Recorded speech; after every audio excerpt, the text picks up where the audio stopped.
Coming up on this edition of Nicole's View. I did see the article about Mr. Cosby and his first exclusive phone interview with Black Press USA, NNPA, and it was good to see. It was good to see. And you got to admire his strength and the fact that he's not giving these devils an inch. And of course, with him not giving these devils an inch, mainstream media is going to do their typical thing. So I give two middle fingers to all of them. And here is the actual article and my thoughts on it in full. Let's jump into it.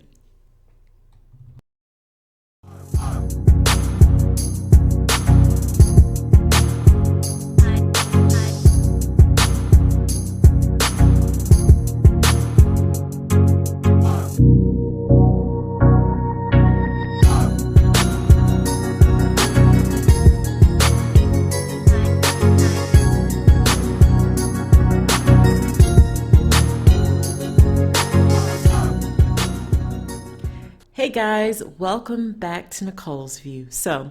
I know some people have been like sending me the article and whatnot, and it's so cute and so funny because I kind of already knew this was going to happen. I got a heads up about it, but I do thank you guys. I've been closely monitoring this. I've been, on it, been on his case. I did my small little documentary back in late September. I hope most of you have seen it. I feel like more people need to see it to see how this all began with Mr. Cosby being falsely accused, falsely maligned in the mainstream media, and then falsely prosecuted by this DA, this judge in Montgomery County up there in Pennsylvania. But most of you know some of the story, but a lot of you don't know a lot of it. And my small documentary that I created was basically to be a starting point for people to try to understand the players in this, the people involved, and kind of why we are here today. So Mr. Cosby granted his first interview, not through words, but he actually spoke on the phone with Stacey Brown from Black Press USA. He granted an interview to them because they are at least right now, the only black outlet besides us in the new black media who have been talking about his case and whatnot. And they were the only one besides myself who was actually there at the trial. So I know Stacey was at the trial. I saw him there.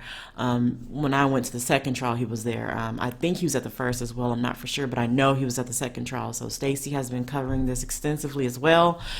And Mr. Cosby granted an interview with him. And, it was really, really good. I love the fact that Mr. Cosby is not going to be on his knees begging no one. If you know him, if you know his history, that's not how he gets down, okay? He will get on his knees for no one, okay? And I can only respect that.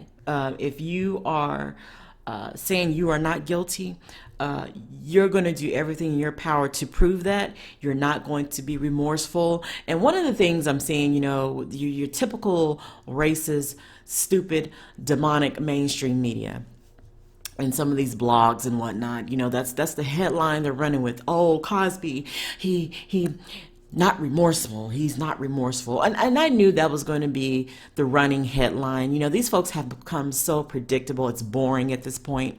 But, the fact that they don't know how else to go with this. So this is what they can do is basically say he's not remorseful. It's just playing into the thought that, oh, he's guilty. But, and this is just, him just sticking to his guns. But no. The man is saying, I did not do this. I did not do what they accused me of. I am one of the many victims of this racist, white supremacist justice system. This is what he's telling you. Okay, so here is the article from Black Press USA, and it says NNPA NEWSWIRE exclusive. Bill Cosby speaks from prison. Bill Cosby breaks his silence, granting his first exclusive interview since beginning his sentence at SCI Phoenix, a maximum security Pennsylvania penitentiary near Philadelphia. Today, in a special phone call with the National Newspaper Publishers Association's BlackPressUSA.com, Cosby said he's spending his time helping to teach and encourage a large population of African American inmates, men he calls residents, via Man Up, a prison reform program. The 82-year-old educator and award-winning TV producer, director, comedian was sentenced to serve 3 to 10 years in Pennsylvania's prison system following his September 2018 conviction on charges of aggravated indecent assault. Unless he receives relief from the state's appellate courts, Cosby said he fully anticipates serving his entire sentence, saying he's not guilty and will never admit to something he didn't do. Amen. Displayed remorse is generally a required prerequisite to obtaining parole or a shortened sentence. During the exclusive interview with NNPA, Cosby was candid, vivid, and outspoken. Andrew Wyatt, Cosby's spokesman, was also on the call, where Cosby stressed that there would be no ground rules or restrictions. No topics were off the table for discussion. Cosby received no special treatment from the facility for this interview because inmates are only allowed to remain on phone calls for 15 minutes. Cosby had to call back multiple times in order to complete today's interview. I have 8 years and 9 months left, Cosby stated. When I come up for parole, they're not going to hear me say that I have remorse. I was there. I don't care what group of people come along and talk about this when they weren't there. They don't know. He said his trials were a sham, unjust, and not fair. He's absolutely right, especially the second one. I saw it all. It's all a setup, that whole jury thing. They were imposters, Cosby stated. Amen. Look at the woman who blew the whistle, he said, alluding to the potential juror who overheard a seated juror proclaim before the trial that he's guilty, we can all go home now. Then she went in and came out smiling. It's something attorneys will tell you is called a payoff, Cosby stated. I know what they've done to my people, but my people are going to view me and say, that boy looks good, that boy is strong. I have too many heroes that I've sat with, too many heroes whom I've listened to, like John Henry Clark, Kenneth Clark, and Dorothy Height. Those people are very strong, and they saw the rejection of their people. This is political. I can see the whole thing. I am a privileged man in prison, he stated. During the call, Cosby referred to his small cell as my penthouse. He revisited his famous 2004 pound cake speech and clarified that he probably should not have addressed that controversial dissertation to all African Americans. The residents at SCI Phoenix make for the perfect audience, Cosby stated. Cosby said he remains concerned, however, for all of Black America. They are under siege. This thing with the drugs and the different pockets of the neighborhoods where it's going on, when you look at what drugs are doing, things that make these people drive around and shoot into crowds, Cosby said. The insanity of what is the cause to the brain by all the drugs these people are dealing with. It's exactly what I warned them about in 2004. They've thrown education out the window. They've thrown respect for the family out the window, and they're blaming each other for what's going on. There is post-traumatic stress syndrome, and there are also bad manners. While inmates who spoke to NNPA NEWSWIRE said they were saddened to see an icon like Cosby imprisoned, each said they believe he's serving a higher purpose. Cosby agreed. I don't belong to the Man Up Association, but it's a privilege to come in and speak, Cosby stated. I never wanted them to lord me up, be put on a pedestal. That is a great privilege. A weekly highlight for Cosby since his incarceration has been the reform program, Man Up, where he is often the featured speaker. The program serves to encourage and empower African American men to strive for self-respect and dignity, and to put their family first. Anthony Benny Due Sutton, Tyree Wallace, Robert Groves, and Michael Butler each spoke from SCI Phoenix to NNPA NEWSWIRE about the program and Cosby's influence.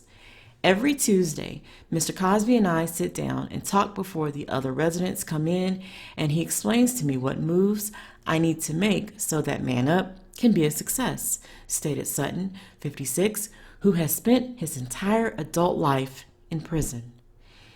He says to always remember to work as a team. We are all in this life together, and Mr. Cosby is a political prisoner, and he tells us that we've got to save our babies. We can't be out there killing our children and our women, Sutton stated. Wallace, who has served more than 2 decades in prison, said Cosby has also opened his eyes because of his authenticity. This powerful man, one of the best comics, a legend, and here he is with us, Wallace told NNPA NEWSWIRE.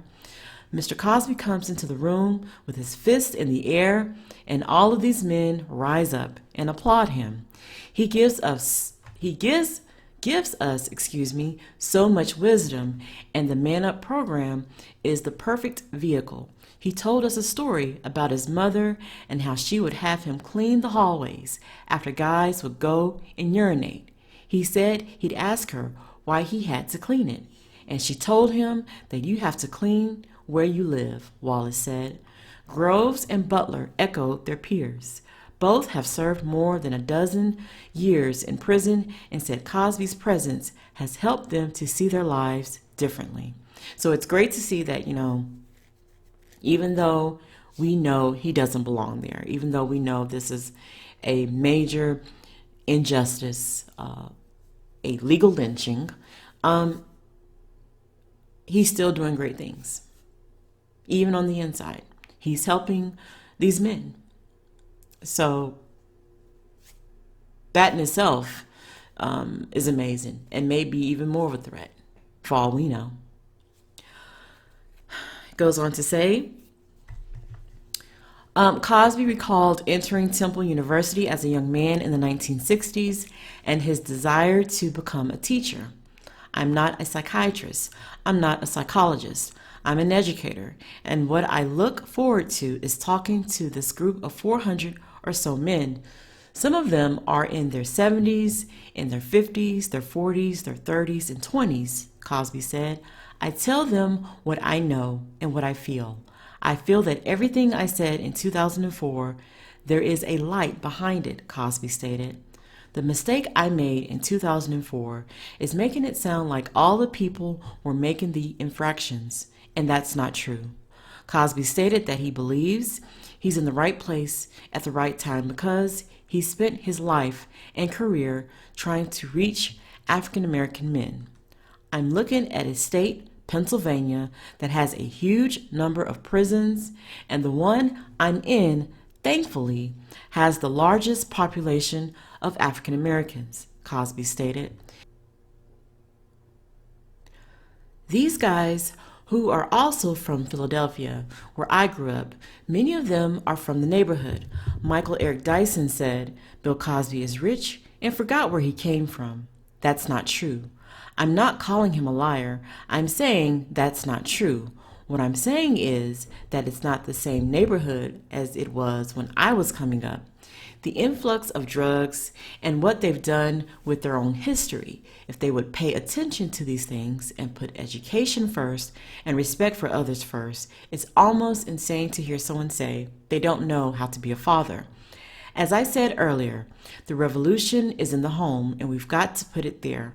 Marvin Gaye's What's Going On is very prophetic in that too many of us are dying in these neighborhoods, too many of us dying, and another quote from the song is, we've got to find a way.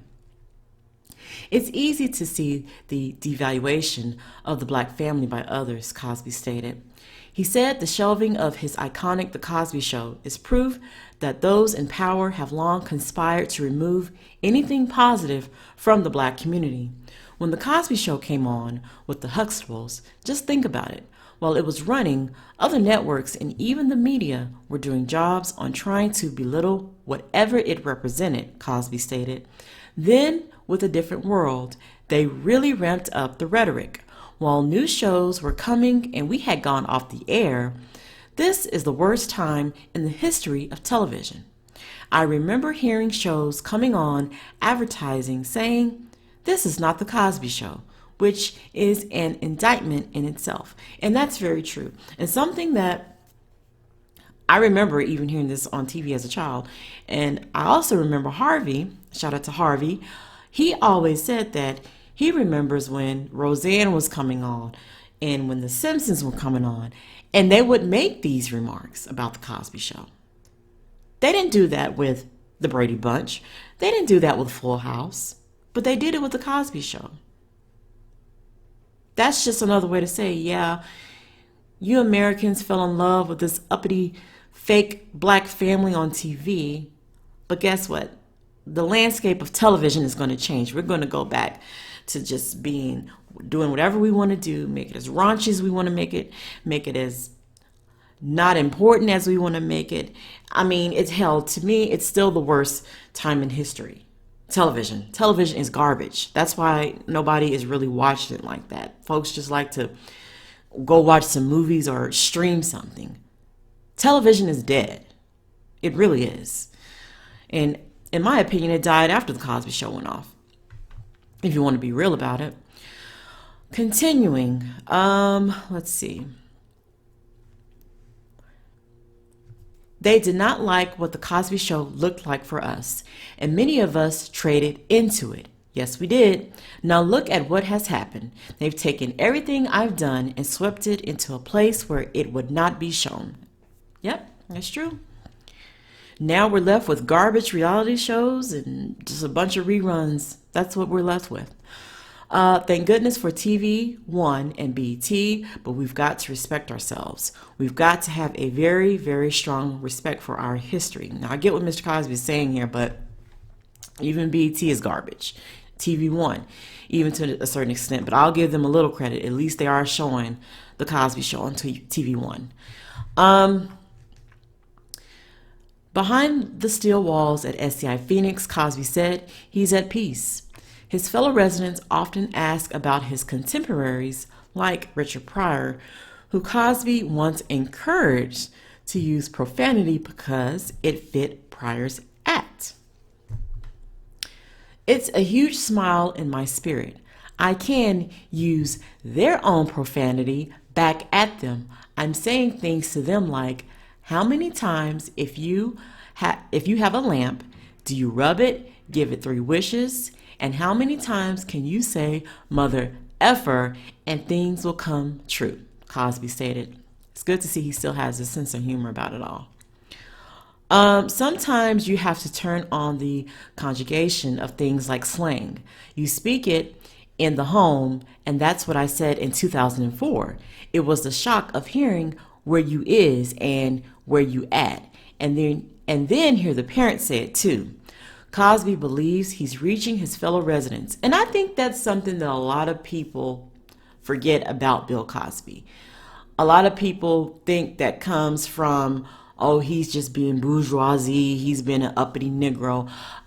He's an educator. He went to school to learn, to teach, to educate. So to him, when he hears people speaking in proper English or hears people speaking just, not the greatest, of course, that's just, for him, he wants to just say, oh my God, this is not how you speak. This is not how you talk. And I think people took that the wrong way. This man is an educator. He has his PhD in education. So of course, he's going to feel some type of way about it. And I think a lot of people forget that this man has his doctor's degree in education. So, but people don't think that, they just don't. Okay, continuing. Let's see. Let's see.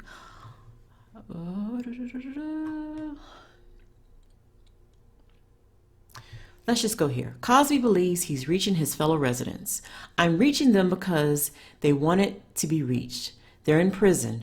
I don't forget a saying, one I quoted or read in a book, which says, I don't know the secret to success, but I do know the secret to failure. I remember that quote. You can't please everybody. I have a feeling that those people, Man Up participants, really want somebody. They have rappers here who are strong and spirited people. They don't just blame people. They say, we've got to do it. Cosby has also served as a voice of reason in prison. I heard a guy say to someone that if someone did something he didn't like, he'd go out and get all his boys and they'd kill the fella. I said, how much sense does that make? You call your boys and they want to kill him, Cosby stated. I said to look at all the people you've got involved, and when you get caught, you are all going to jail, and you got one dead fella. Call it off, I told the guy. I said to him that you need to call your friends too. Cosby often tells his fellow residents about an epiphany he had while serving in the Navy, which has allowed him to remain in good spirits while behind bars. I got a wife, family, and friends who are so happy that I have something. I go into my penthouse and lay down and start to think about how I can relay a message and give it on Saturdays during man-up sessions so that they would hear it and feel it, Cosby stated. This Saturday, I gave a talk dedicated to women. I told the story of my wife who said to me when she got back from bringing our 43-year-old daughter back home dead from the hospital. It was the most difficult thing she's ever had to do in her life, to sit there and watch her daughter die, he stated. From there, I went into the fact that mothers have something that we all have, which is a navel. We have to respect our mothers and our women. We've got to stop buying drugs. If you have no buyer, you can't sell, Cosby stated. After calling back a third time to complete the interview, Cosby said he needed to express the critical role the black press has had in telling his story.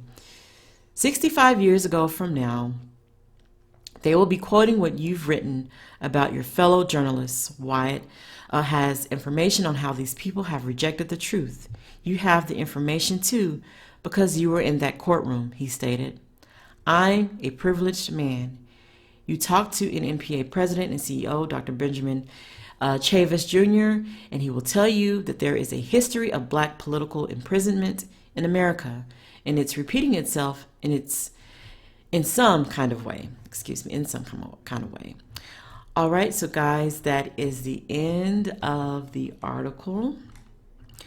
I can only say that I am very glad to hear that not only is Mr. Cosby holding up well, he has a group of black men that support him through and through.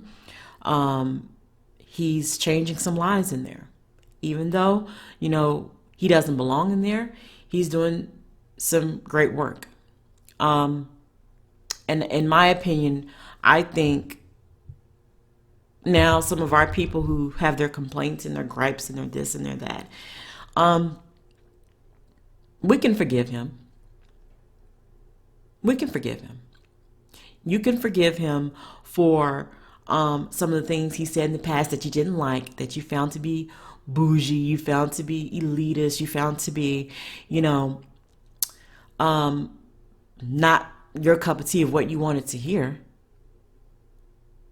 But if we can have Negroes like, what's his name? I just saw the video tonight. I posted it on Facebook. I'm sure you guys seen it. What's that Negro's name? I'm sitting up here going blank. But you guys know who I'm talking about. If we can have him sitting up here forgiving his brother's killer, okay? Let me get his name, because I'm going to be too pissed if I don't say his name. Botham Jean's brother, Brandon Jean, however you say his name, if we can have him go in a courtroom and coon in front of millions of people and forgive the murderer of his brother, y'all can forgive Bill Cosby. Okay? Y'all can forgive him. And what I mean by forgive, I'm not talking about these lying, fake victims, not victims, but victims with an F. I'm talking about those who were just so, oh my God, just so offended by what he said, especially in that quote unquote pound cake speech. And that's even not what it really was about, but that's what it's been, morphed into over the years. But that's pretty much it. I am going to continue to do the work, covering this as long as I have to. I thank you guys for reaching out to me and letting me know about it. But like I said, I pretty much know about this stuff, especially in regard to him, because anything that happens, I kind of get a little bit of a heads up. So yeah, and we're going to see where this goes. The appellate court, of course, they're not going to do anything. They're going to drag this out. They're going to drag it out. They're going to drag it out. And like he said, if they don't grant his appeal, then he knows that he's in it for the long haul. And he's not even sitting up here pretending like he knows he's just going to get out in a couple of years. Okay? He knows. He knows the system very well. He knew he was going to be convicted. He knew it. He said it. These folks, they're going to convict me. So when you know what you're up against, all you can do is to be prepared. Be prepared to fight back by any means necessary. So I love the fact that he's not giving in. I love the fact that he's not caving in, because that's what they really want the headlines to be. Bill Cosby caves in and apologizes and just wants remorse. That's what they really want the headlines to be, and it's not going to be that. They should know by now who he is. That's not who he is. So stay strong, Mr. C. Stay strong, Mr. C. All right, guys, let me know what you think. Like, comment, share, and subscribe. And I will see you all in the next video. Oh, I forgot to say, click that notification bell. Notify. Like, comment, share, subscribe, and notify. And I'll see you all in the next video.